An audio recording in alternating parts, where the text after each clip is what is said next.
کیا آپ جانتے ہیں کہ ایشیا کا سب سے بڑا اور دنیا کے سب سے بڑے قبرستانوں میں سے ایک قبرستان پاکستان کے کس شہر میں موجود ہے؟ کیا آپ سندھ کے پرانے دارالخلافہ کے بارے میں جانتے ہیں؟ کیا آپ کو معلوم ہے کہ سندھ کے کس شہر کو خاموشیوں کا شہر بھی کہا جاتا ہے؟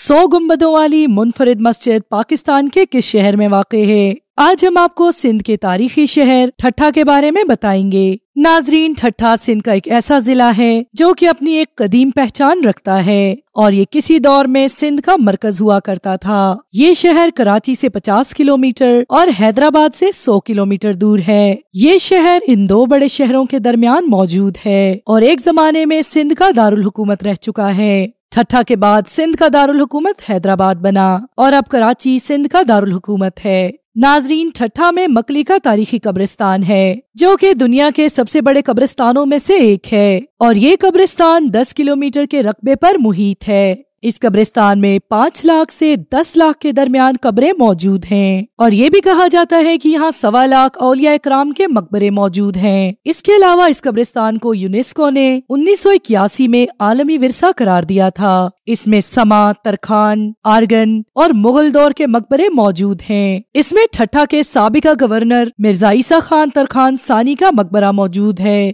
جو کہ بے حد خوبصورت مقبرہ ہے جس کی فن تعمیر اپنی مثال آپ ہے۔ کچھ ہی عرصہ قبل اس کی دوبارہ مرمت کا کام شروع کیا گیا تھا لیکن اس پہ کافی اعتراضات اٹھائے گئے کیونکہ یہ اس کی تاریخی حیثیت کو ختم کر رہا تھا۔ ناظرین، ٹھٹھہ کے تاریخی قبرستان میں نہ صرف اولیاء بلکہ شاعر، بادشاہ اور رانیاں تک دفن ہیں۔ ٹھٹھہ میں فن تعمیر کا ایک ایسا شاہکار موجود ہے جس کو دیکھ کر آپ کے ہوش ٹھکانے آ جائیں گے اور اس شاہکار کو شاہ جہاں مسجد کہتے ہیں جو کہ مغل بادشاہ شاہ جہاں کے دور میں بنائی گئی تھی۔ یہ دنیا کی کسی بھی خوبصورت مسجد کے مقابلے کی مسجد ہے اور اس کی منفرد قسم کی ٹائلز اس کو اور خوبصورت بنا دیتی ہیں، لیکن افسوس سے کہنا پڑتا ہے کہ ہم اپنے اس عالمی ورثے کی حفاظت نہیں کر سکے اور اسی وجہ سے اس میں سیاحوں کا اس طرح سے رش نہیں جس طرح دنیا کی خوبصورت مساجد میں دیکھا جاتا ہے۔ اس مسجد کو آج سے 500 سال قبل تعمیر کیا گیا اور اس وقت اس پر خرچہ 9 لاکھ روپے آیا تھا۔ ناظرین، دلچسپ بات یہ ہے کہ اگر اس مسجد کے ایک کونے میں اذان دی جائے تو اس کی آواز بغیر کسی لاؤڈ سپیکر کے پوری مسجد میں گونجتی ہے، لیکن افسوس کے ساتھ کہنا پڑتا ہے کہ اس کی حالت اب ابتر ہو چکی ہے اور کوئی بھی اس کی تعزین و آرائش پر توجہ نہیں دے رہا۔